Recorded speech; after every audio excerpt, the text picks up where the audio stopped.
Hey Bill, can you prove beyond a reasonable doubt that the Earth is a sphere and not flat? Because I have a lot of Facebook friends who say that it's flat, and I just can't convince them. Thank you. Is the Earth flat or round? It's round. Mr. Nye, are you trying to dodge that young man's question? The man on the computer screen clearly asked a specific question.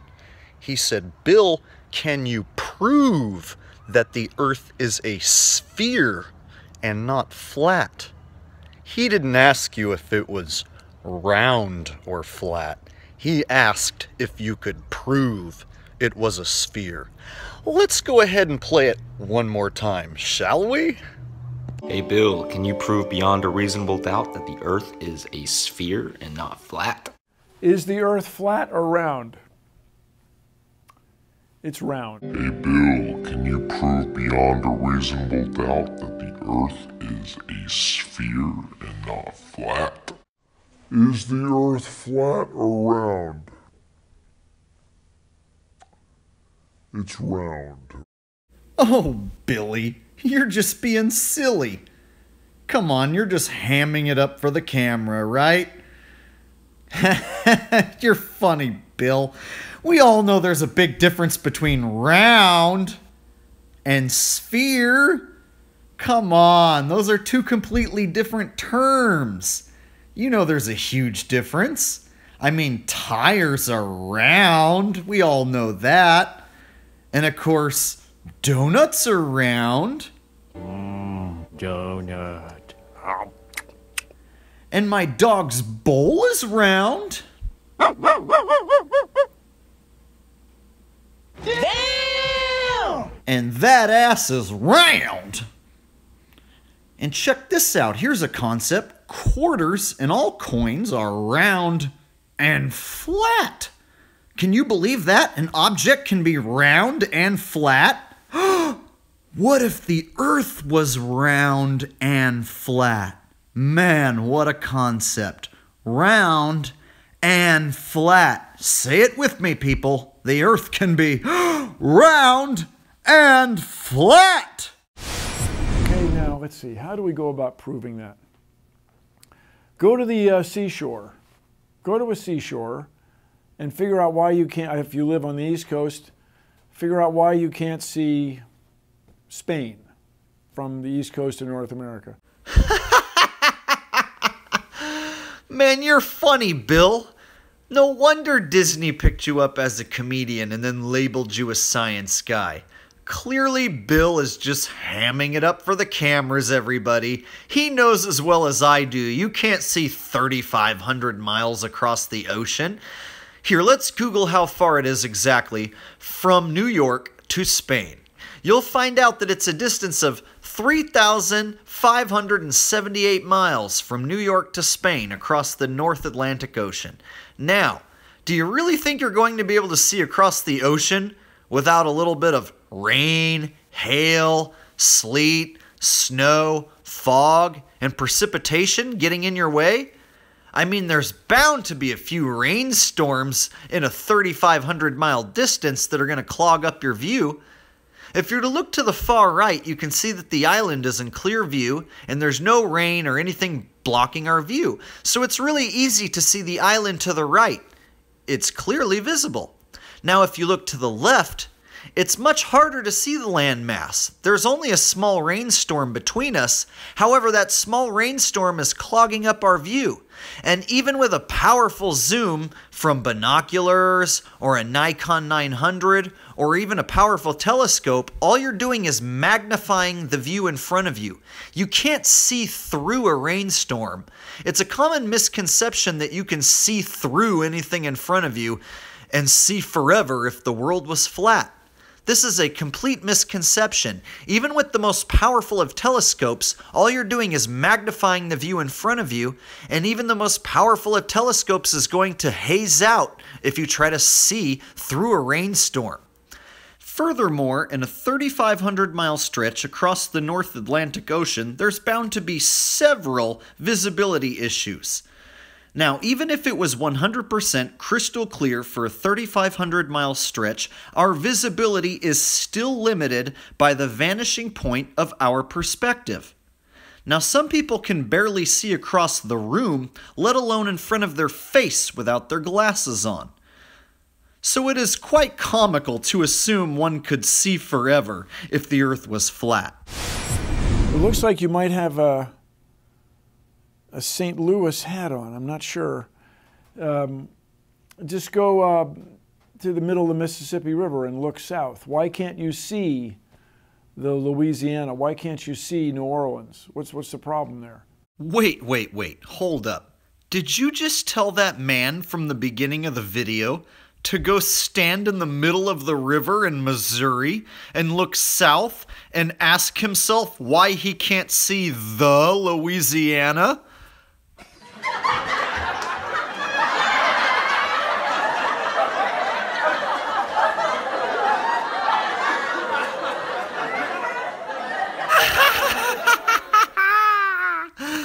Stop, Bill. Stop. You're killing me, bro. You know as well as I do the Mississippi River doesn't run in a straight line.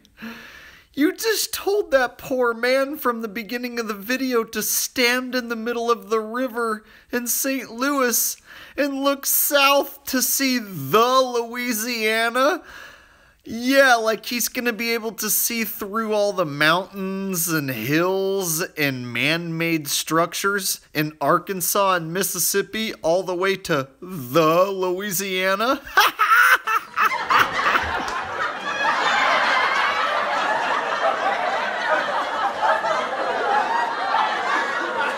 Well, then climb a tower or go to the top of a hill or a mountain, and you'll see a little farther. But you will not see to the other side of the earth, places we know to exist. For example, I've been to London. I can tell you, other people have.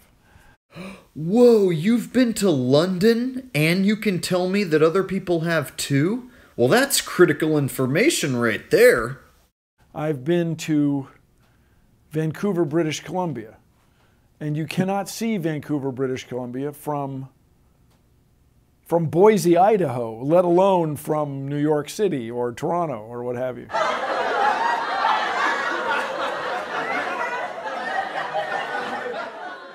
Hey, how come I can't see Walmart from my front door? I know it's in this direction about 3.5 miles from my house. I mean, why can't I see it? Oh, I know. It must be because of the Earth's curvature. Alright, in all seriousness, people, even at 30 miles high, over 100,000 feet high, the horizon is flat, okay? There is no curvature. Furthermore, just because we're up over 100,000 feet high doesn't mean we can see forever. We are still limited by the vanishing point of our perspective, and we are still limited by visibility issues such as weather patterns, smoke, smog, pollution, chemtrails, dust, dirt, clouds, rain, sleet, snow, ice, hail. You get what I'm saying? You cannot see forever, even if you're up really, really high. Just start there. Then if you'd like, look at pictures from space where you see the Earth as a sphere.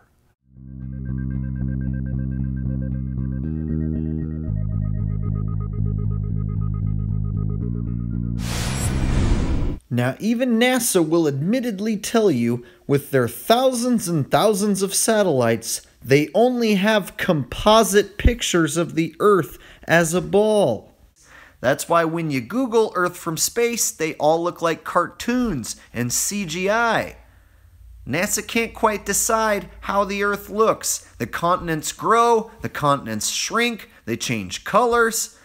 And it's pretty obvious when you zoom in on these images, you can find CGI-related anomalies such as copy and pasted clouds. But hey, don't take my word for it. Take the word from NASA's own Robert Simon. In 1972, we saw our home in a new way. Apollo 17 astronauts snapped this picture. It gave people the first look at their home planet as a single entity. Last week, scientists at NASA released this. The shot is compiled from data from NASA's VIIRS instrument, which orbits the Earth about every 100 minutes, taking measurements of light coming off the planet. That can be translated into ribbons of imagery like this, and then into one of these. And this is just the latest in NASA's Earth from Space album, which may be one of the most mind-expanding collections of images in human history. Then in 2002, Blue Marble 2.0, NASA's Rob Simon made this. Simon's job is... It's primarily taking data and making pictures out of it. That's what this is, a composite of data sets from several different instruments translated into a picture. So we actually had to take clouds out. They stashed the clouds for later, went onto the ocean. That came from an instrument that measures phytoplankton in the sea. Where it was low, I colored it dark blue because they're low mostly in mid-oceans. And then where it was a little bit higher, it was like a little bit brighter green. Then add the clouds back in. There's a small problem with it because there's a very slight gap in between each orbit. So some of those are painted on. It is photoshopped, but it's has to be.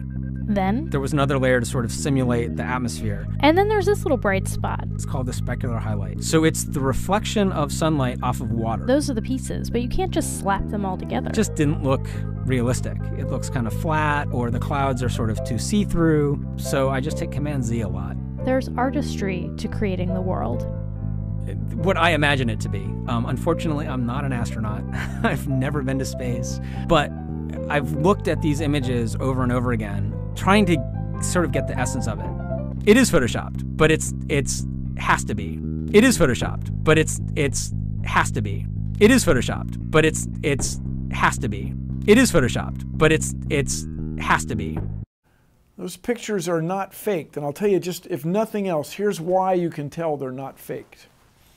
Just to create the paperwork that NASA has created, in this one case, just the paperwork to send anything out in space, to send people into orbit or to send them to the moon, that amount of paperwork would make faking it prohibitively expensive. No one could afford to generate that much documentation.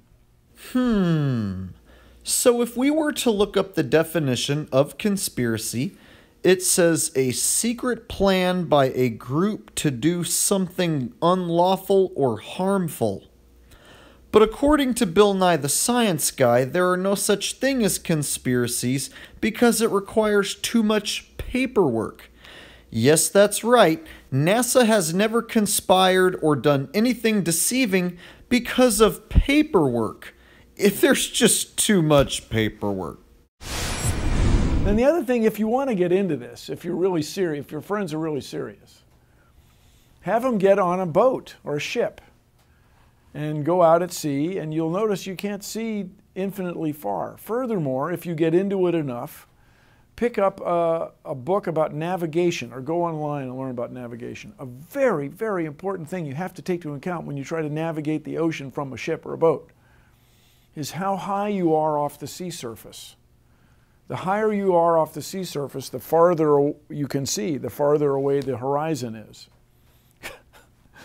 Now, while I do agree with Bill that the higher you are off of the sea surface, the farther you can see, that does not mean you can see forever, even if the Earth is flat, which it is. Now, as I've said earlier, we've sent up weather balloons over 30 miles high, that's well over 100,000 feet.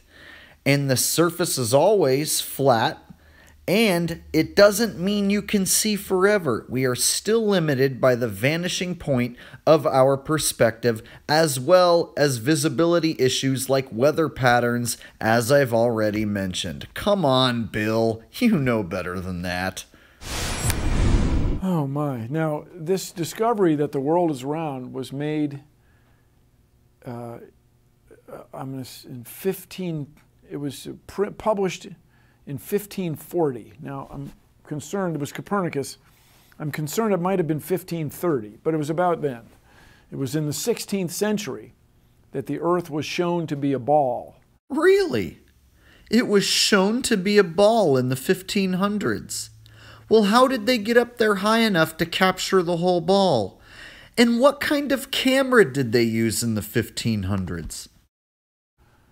But it was known to be a ball by a lot of other people before Copernicus in the Western world, what we now call the Western world, Western Hemisphere.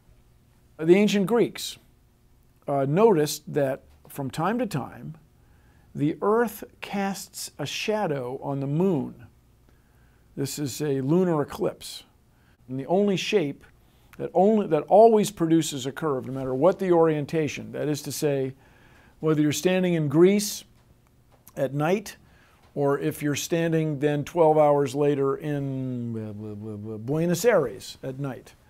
The curve, the shadow is always curved. So the ancient Greeks knew that the Earth was a ball. Sorry, Bill, but lunar eclipses are not a proof of a globular Earth or a flat Earth. In fact, lunar eclipses can be explained in a few different ways in the flat Earth model. For instance, many different cultures believed there was a third celestial body equal in size to the sun and moon that causes the eclipses, and this was known as Rahu, or the Black Sun. Now, I can't tell you if Rahu or the Black Sun is indeed real, but I can tell you that the moon seems to be a light of some sort of its own, and it is not reflecting sunlight. The moon appears to be creating its own light. So perhaps eclipses are when the moon is rebooting itself or resetting itself to begin its light-giving process again. If you try and shed light upon a sphere, it does not light up the same way the moon lights up. This leads me to believe, and many flat earthers to believe, that the moon itself is a light. Somewhat like the sun, the moon is producing its own light. However, the moon's light is different than the sun's light. Whereas the sun's light is warm and golden, the moon's light appears to be cool, cold light, if you will. Here's an experiment that anyone can perform at home, and many flat earthers around the world have done this. All you need to do is take 2 digital thermometers, or any thermometers if you will, and get them to the exact same temperature together. Then what you want to do is put one of them in the direct moonlight, and then you want to put one of them under moon shade. So you can do this in a number of ways. This guy right here is using a couple of boxes to get this done, and he's putting the temperature gauge in the moon shade, and then he's also putting one in the moonlight. And then you want to go ahead and walk away for a while so that they can change temperature accordingly. Now, the interesting thing that happens here, which many people will be shocked to find out the result, the moon shade will be warmer than the direct moonlight. It's the exact opposite of the sun's light. You know how when you're in direct sunlight, it's warmer than when you're in the shade. The moon's light is the exact opposite. When you're in direct moonlight, it's cooler than when you are in the moon shade. So if you are to try this experiment yourself, you can usually see a couple degrees difference between the moon shade and the moonlight. This leads many of us to believe that the moon is emitting its own cool light. And you guys, come on. Everybody watches newscasts. You all use mobile phones. You all see airplanes fly around. You all go to see Ed Sheeran in concert one day in London, another day in Melbourne, Australia. This all depends on our fundamental understanding of the size of the Earth and its shape with extraordinary precision. And you all go to see Ed Sheeran in concert one day in London, another day in Melbourne, Australia. Ed Sheeran? I don't even know who that is. I've never seen him before, and I've never been to London, and I've never been to Australia, so we all don't do that. And even if I did go see Ed Sheeran in London, and then I flew to Australia, that doesn't prove that the Earth is a sphere. That just proves that I flew from London to Australia. Man, Bill, you're being really shady today. I was trying to suppress that because it wasn't clear that it had that same connotation. But you saw what I was thinking. Do you have a degree? Where's your degree from? You sound very shady today. Yeah. You're acting very suspicious. I want to know what's going on, and I want to know now. And if you want to get into it, the Earth isn't quite a sphere. It's a little bleh. Its spin is a little bleh, stretched it, made it slightly oblate, as the saying goes. This is all susceptible to analysis, but spend some time learning about navigation. Tell your friends to spend some time learning about navigation. Navigation's changed the world, by the way. What are you wearing? You're wearing stuff that came from another part of the world on a ship. It didn't get here by magic. It got here through science. Actually, these cheap Chinese goods that I'm wearing didn't come from science. They came from hard manual labor of children in sweatshops, and then the goods were loaded onto a giant barge and then shipped over here. So, yeah. So some of you may be wondering, what in the world is up with Bill Nye? How come he can't debunk this flat earth asshole guy? How come he didn't do any experiments proving that the Earth is a sphere? How come he didn't show us any diagrams? He didn't show any irrefutable proofs. What's up with this Bill Nye, the science guy? Well, I tried to tell you people, he's nothing more than an actor. Disney created Bill Nye, the science guy, and made him popular as we now know him today. If you want to know Bill Nye's education level, he's actually got a bachelor's degree of science in mechanical engineering and nothing more. Bill Nye the Science Guy is not a scientist. He's just a highly paid, highly talented actor playing a part. So who is this man really? Let's dive in and find out. This video clip comes courtesy of my friend's YouTube channel, Thomas Scott News. You're acting very suspicious. I want to know what's going on, and I want to know now.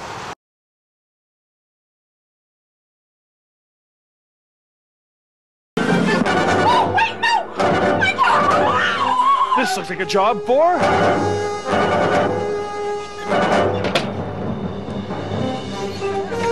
Speed Walker!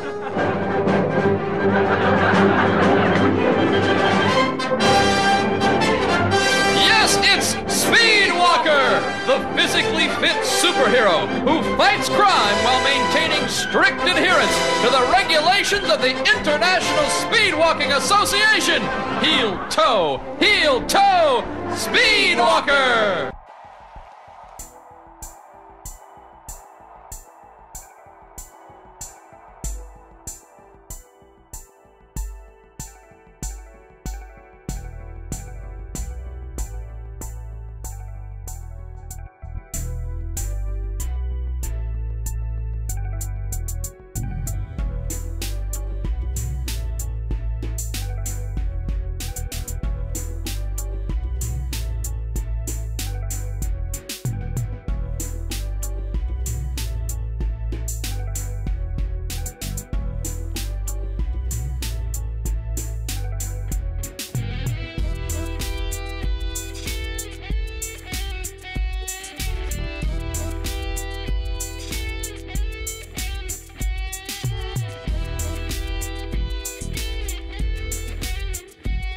Entertainer, great humanitarian, my personal friend for over 30 years, Bill Nye, the Science Guy.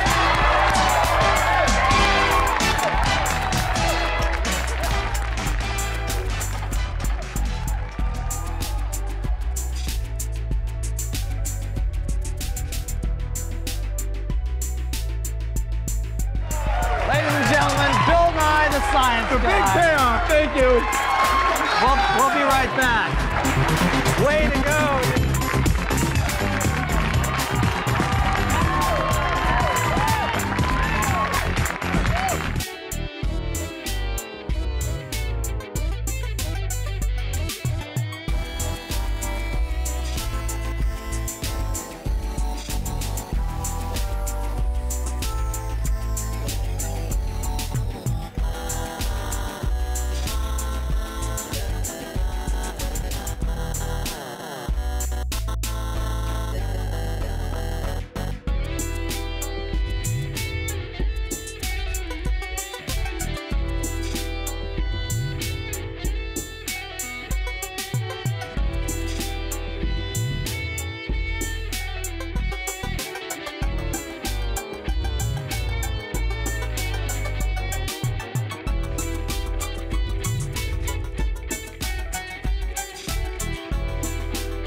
Tourists think they can park like they do anywhere. Uftaban, a domestic disturbance on 22nd, in progress.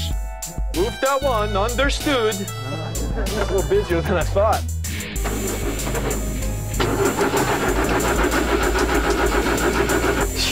I gapped the plugs last week.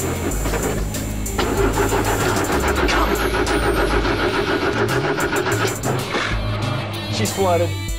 We'll have to walk, that's all. I mean, it's Ballard. Nobody's going anyplace. This is where you gotta play it especially cool, these domestic quarrels. These can be real dangerous, even in Ballard. This is where you really earn your pay, right here.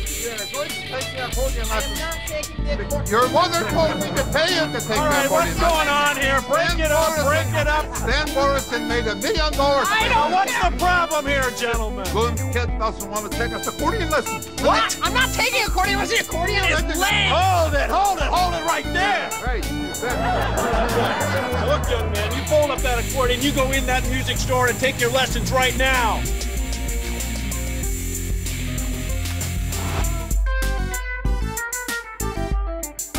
I would be very skeptical of that technology. Okay. Very skeptical. So we're going to talk about GMOs because you were anti-GMO for a while, right? Well, I was skeptical. Seems to be a recurring theme in your life. Skepticism is a big theme in my life. Right. What we call critical thinking. Right. Thinking critically, I got evaluating evidence. You haven't lost me so far. I can follow you. I don't really have a brain for science. I'm not. Yes, you do. Okay, well, I have one with you because you talk to people like they're in 3rd grade, and that's why I invited you on the show. Thank you. I was trying to suppress that because it wasn't clear that it had that same connotation. But you saw what I was thinking. Do you have a degree? Where's your degree from? You sound very shady today. Yeah. You're acting very suspicious. I want to know what's going on, and I want to know now.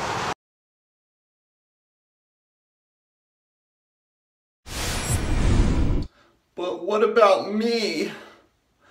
How do I become a science guy? I want to be a science guy too! Jake Gibson, the science guy.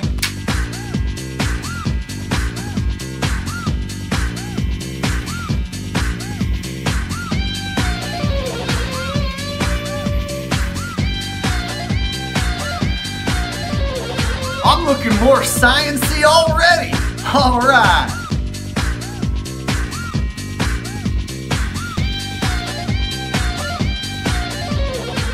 Jake Gibson, the science guy.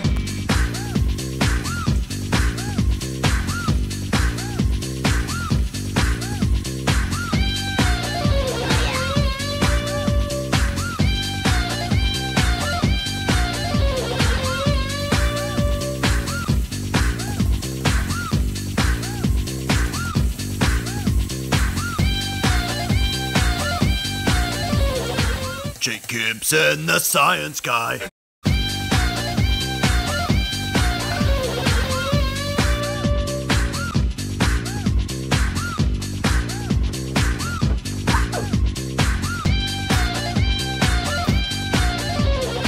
Jake Gibson, the science guy.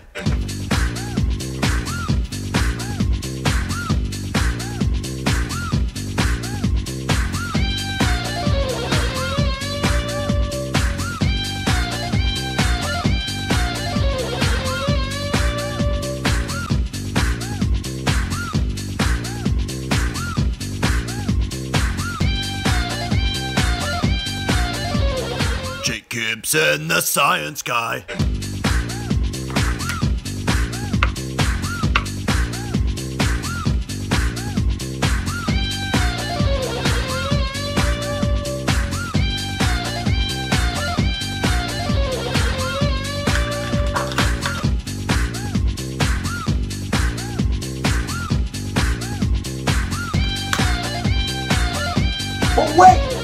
But wait! I still don't feel quite sciencey enough. I know! Jake Gibson, the science guy. Okay. Transformation nearly complete. I'm almost a science guy. Just a little bit of this here. A little bit of this action right here. Okay. Alright, and then, you guys ready? I'm turning into a science guy!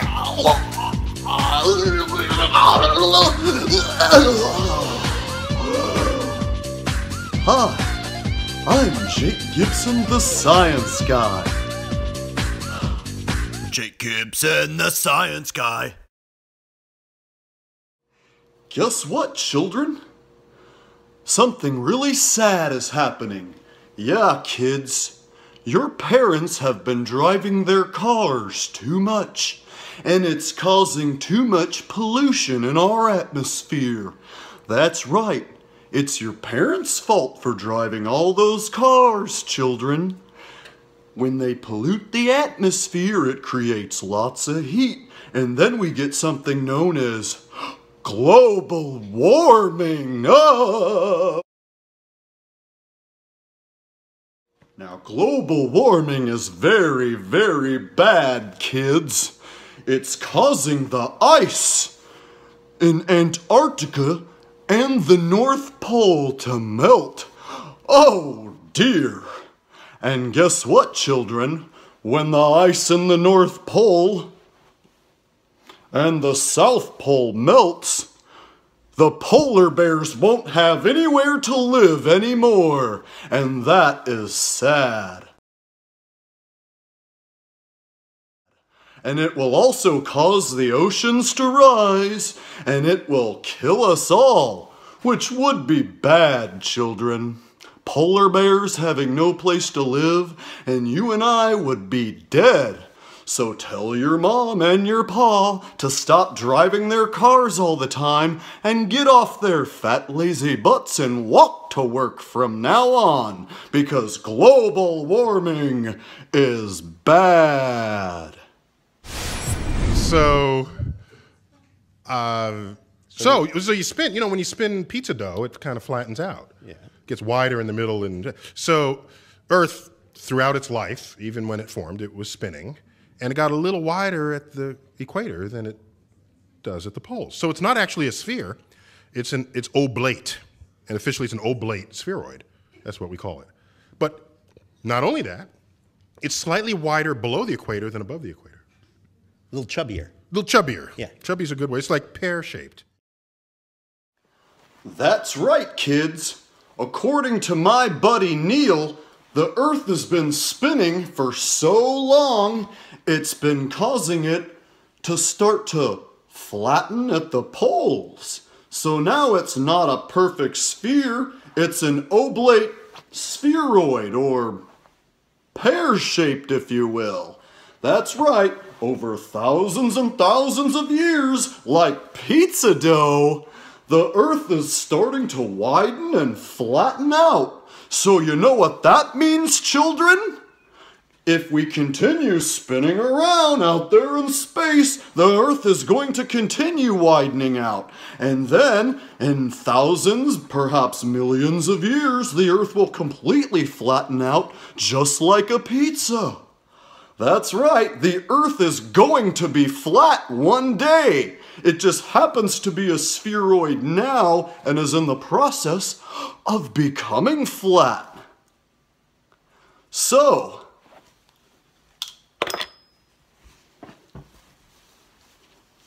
why don't we just skip all that shit and we'll call it flat right now? Jake Gibson, the science guy.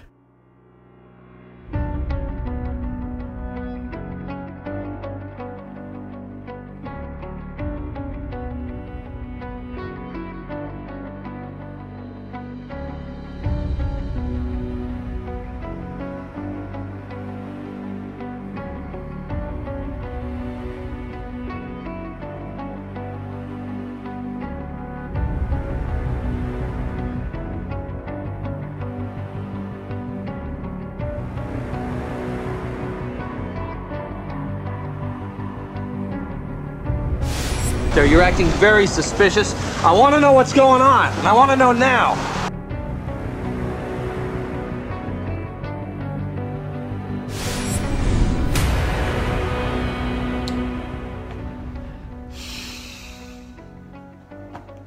This is different. It's different. Normally, when I address my opponent at the end, I'm addressing somebody who walked into a bear trap and had no idea what they were talking about. It's generally somebody who doesn't even know how their own globe model works, let alone even a basic starter flat earth model. But this is different. This is way different. It really is. I feel weird. It's surreal. I thought about how I was going to address you, Bill, and it's going to be weird. I'm going to talk to Bill like he's listening to me because I have this premonition that my message is going to make it to Bill. So I'm going to talk to you personally, Bill. Normally I talk to other little pissant YouTubers, but this is the first time I talk to a real celebrity. And I used to watch you when I was a little boy. I did. I'm not even kidding. I was into science and the heliocentric model my whole life until just 2 years ago. I watched Bill Nye, Mr. Wizard. I don't know. I liked a lot of what we were given as children, and I thought it was, you know, quality Americana and entertainment that we grew up with, and truth. And I lived with that in my heart for many years. And to grow up to be a full-grown man and to have to make a video against Bill Nye the Science Guy just feels strange. Seriously, I don't feel right cussing at you and telling you I'll come smash you and you better watch out for me because you're a Hollywood star. You've shaken hands and made some deals behind the scenes that I'll never make.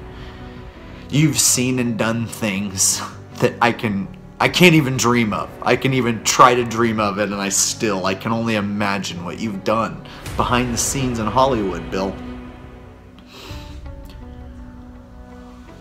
I know that you know it's flat and motionless. That's why you gave such terrible arguments on purpose. You know and I know those arguments were purposely bad. You specifically chose words to cast a spell on everyone. We spell words within our language to cast spells on people, and that's what you did. And you've been casting spells on us since we were children. Like I said, I literally watched you when I was a little boy, and I thought you were smart. They called you a science guy. They didn't call you a scientist, though. They called you a science guy. And there's a reason. It's because you just have a bachelor's degree. You're not an official scientist. You're an actor. Which I actually think is cool. I actually think it's cooler to be a comedian and an actor than a scientist.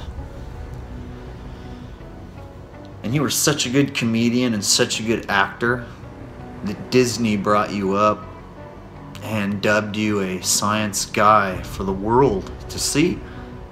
And they accepted you as Bill Nye the Science Guy. Not Bill Nye the Scientist, but Bill Nye the Science Guy. And it stuck, man.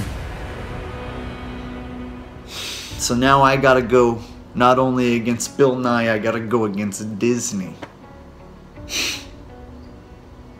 I want to get fired up, it just feels weird. It feels weird to be enamored with somebody when you're a child and think that they're an authority on something.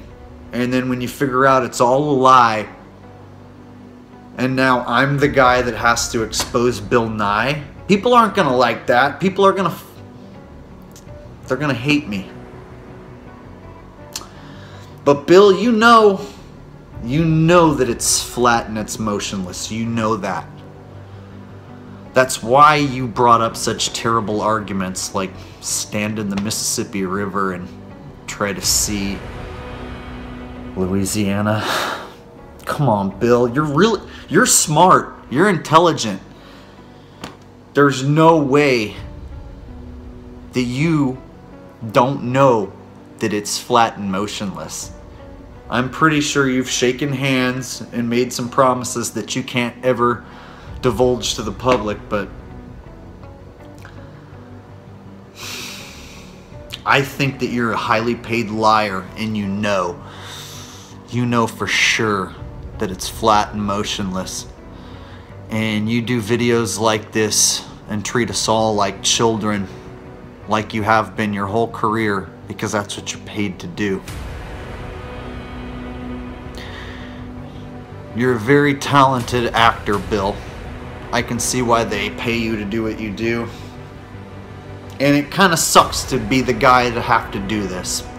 But I know you're an actor and a comedian. You're not a real scientist. I know you know. I know you know the secrets that I wish I could know. I'm going to die wondering what Bill Nye knows. But Bill Nye knows it's not a spinning ball in outer space. And that's the message here, people. He knows it's not a spinning ball in outer space. That's why he gave the worst arguments possible. He did not prove the Earth was a sphere. That's Bill Nye the Science Guy. He's supposed to come along and prove it's a sphere and save me from being a flat earther. Save me from this life. I know you make so much money. You've made more money than I'll ever make in my whole life by... I don't even know how much. I don't even want to think about it. You're rich and famous for lying. You're a bad guy, Bill. What you're doing isn't right, and you know it. You're a bad guy. You're lying to people, and you're deceiving people for a paycheck, and you know it. And you're going to have to repay that debt. And all the millions and millions you've made being a paid liar won't be able to pay that debt to the Creator when it comes due.